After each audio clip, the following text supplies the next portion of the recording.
to deal with. Yes, you're right. When Bengi called me, and I said, what can I say? I mean, it will take hours. I will try not to bore you. I'd like to thank Professor Esat Göktepe, and because of all he has done for us, I'm sure he went to a very good place, and I hope he rests in peace. Anxiety disorders. We see that there are many disorders with the main characteristics of anxiety as anxiety disorder. Although DSM-5 considers anxiety disorders, obsessive compulsive disorder, as a separate disorder, we call everything you see on the slide anxiety disorder. Anxiety disorder is very important for children group because, as we know, that's most frequently seen in adult group. So is it the same for children. 5 to 18% is the prevalence of anxiety disorders, and full remission is unfortunately 60%. In fact, these anxiety disorders respond well to medication and CBT, but there are residual symptoms, residual factors that continue. First of all, the anxiety disorders result in functional dysfunction. Secondly, they can be missed because they're in ADHD child. An ADHD child can draw the family's attention more easily than an anxiety disorder child because the classes, the grades are low. But anxiety disorders are missed. There's also the genetic aspect, so it can be normalized. If I'm an OCD patient, if I clean the futons with ozone once the neighbors leave my house, and if I see the same in my child, the whole family will think that this is the family's trait. And it also includes bipolar. 20 to 30% of bipolarities, including panic disorders, is the prevalence, though it seems a little bit exaggerated to me, but that then may turn into mood disorders. Some researchers say that anxiety disorders in children is a predictor for mood disorders, so it should be treated well. I'm speaking very quickly over these now. There's a fundamental fear, which is there could be a harm to the attached figure or the child, and that separation will be for good. What are the resistance properties? First of all, it arises at an earlier age. Secondly, there is comorbidity with other psychopathologies because it's up to 20%. There could be psychopathology in the family and loss of school years for more than one year, that chronic progression. If we think about resistance,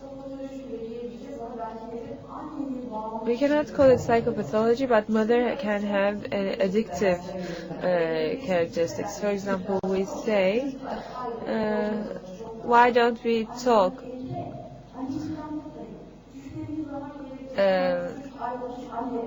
And the child leaves the office, and as the child is leaving the office, the mother says, I'm here, don't worry, we will be together in a few minutes, etc.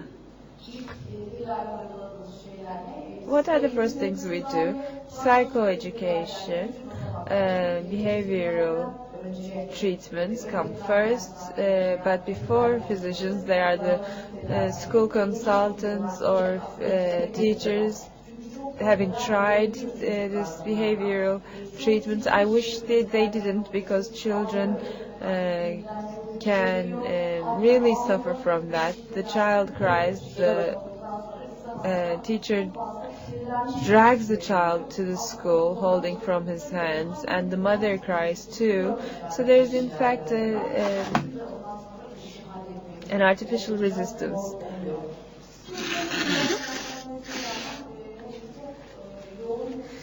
Psychodynamic treatment, when there is no serious pathology in the family, psychopathology in the family, usually pharmacotherapy and behavioral therapies work well. How about in cases of resistance? It is said that CBT is the first choice, but if that doesn't work, start with antidepressants, especially SSRIs. Don't be afraid of benzodiazepines, and use buspirone for most resistant cases. This is textbook information. Let's now review what I do. Those patients who are referred to me are usually not children which we have time to do behavioral treatment. They have a very long standing separation anxiety. The teacher and the mother have come to an agreement after the 4th year of school that the child doesn't want to separate, so why don't we give education from home so the child takes the exams at home, etc., and never goes to school. And the moderator just said we used to be afraid of drugs in children, but we should have just the opposite stance, because AEDs work well, benzodiazepines, you shouldn't be afraid of that, especially when there's separation anxiety. One can use alprazolam. Never have we seen any disadvantages of that, and it fits well with textbook information. Buspirone is also recommended, but that's a single study. Another one is panic disorder. In the past, they used to say that there wouldn't be any panic disorder in children because that's a catastrophic interpretation of death and death-related matters, and children do not have that sort of a cognitive level, so we don't see any panic disorder in children. Is this the case? No, it's not the case, but it's not as prevalent in children, 6 in 1,000 for adolescents. And panic disorder, we always discuss CBT as the first line of treatment, but for me, I haven't taken this sort of treatment training, so I cannot stand up and say that I am an expert of CBT, but it's usually said that these breathing exercises, etc., can be used. Benzodiazepines for a short time, serotonin reuptake inhibitors, and tricyclic antidepressants seem to be the first line of treatment. In resistance, well, for adults there have been many studies, because panic disorder usually responds well to pharmacotherapy, 80 to 90% of response rates. But what happens is that these patients develop a psychological attachment to the drug, and it's something typical, carrying Xanax in the patient's pocket, or is always scared that the medicine will be discontinued. So here we say let's combine drugs with CBT, plus anti-epileptics seem to be working well, and the new generation antipsychotics may be added on to the treatment. Looking now at OCD, that's the most frequent anxiety disorder, if it's an anxiety disorder. And although this is a patient group I enjoy working with, they're very challenging, and we see this very frequently in children. We know it's more in males, but then it becomes equal in adolescents, and there is a serious dysfunctionality in children. In half to 1/3 of these OCD adults, we see the onset was during childhood, but nobody really diagnosed, and there's a huge period between the onset of the first signs and diagnosis. The reason maybe children sometimes find this nonsensical and tend to hide their actions, or sometimes they have very weak insides, and when you add this to OCD, they think that this is a continuation of the normal behavior. And especially in Turkey, as I said in the beginning, when there's familial story, obsessions and compulsions are normalized as far as I've observed in my clinic. So when the patients arrive, they're usually at the resistant stage. Their biggest obsessions are getting dirty, someone from their family being harmed, or themselves, symmetrical obsessions, and their biggest compulsions is cleaning, controlling, counting, repeating, and touching. It has a chronic prognosis. There's usually comorbidities such as tics or mood disorders, bad response to the first treatment, early onset age,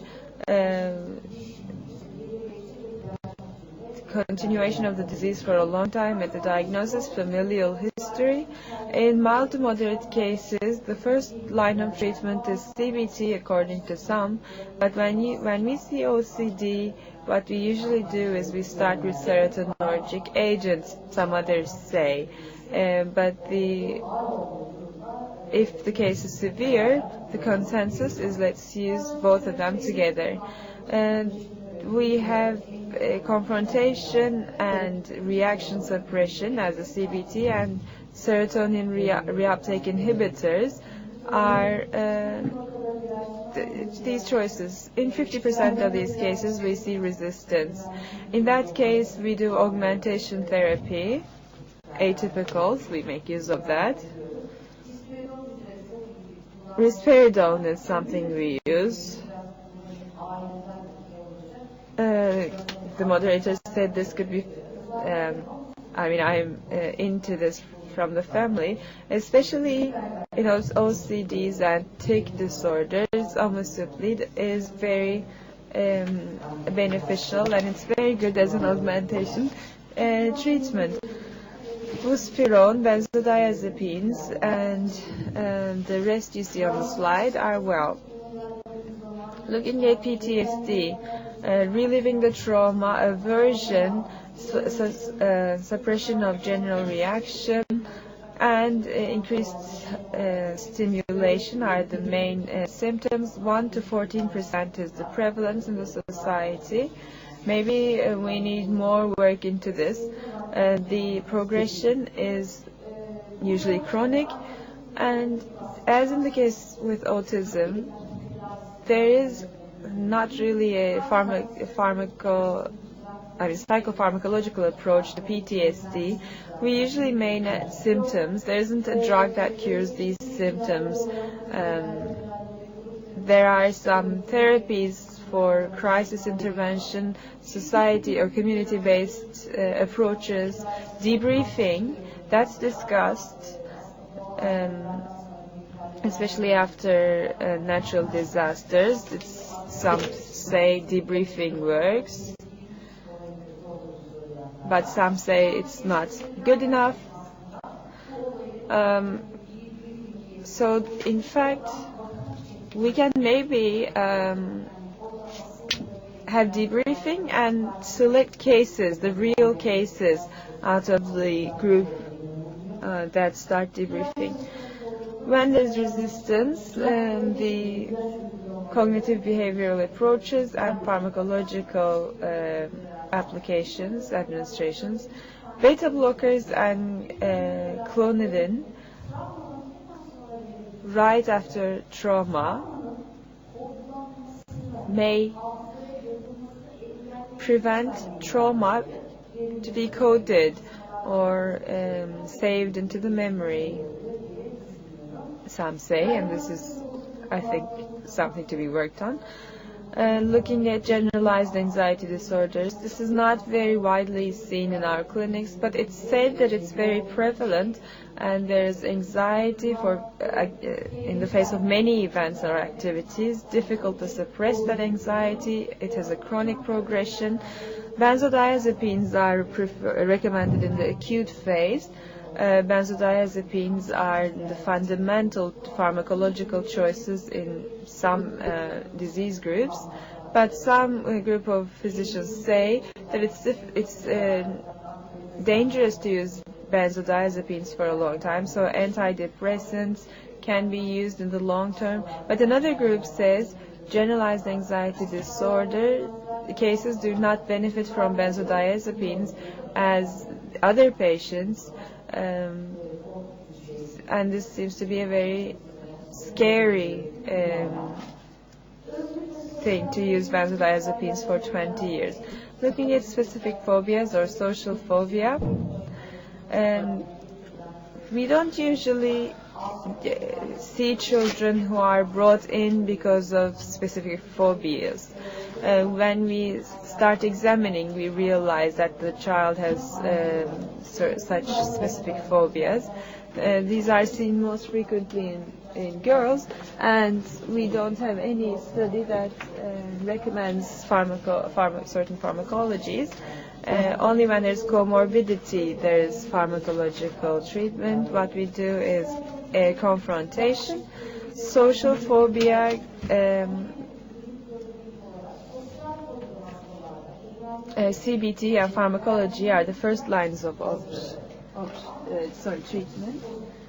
And as in the case of OCD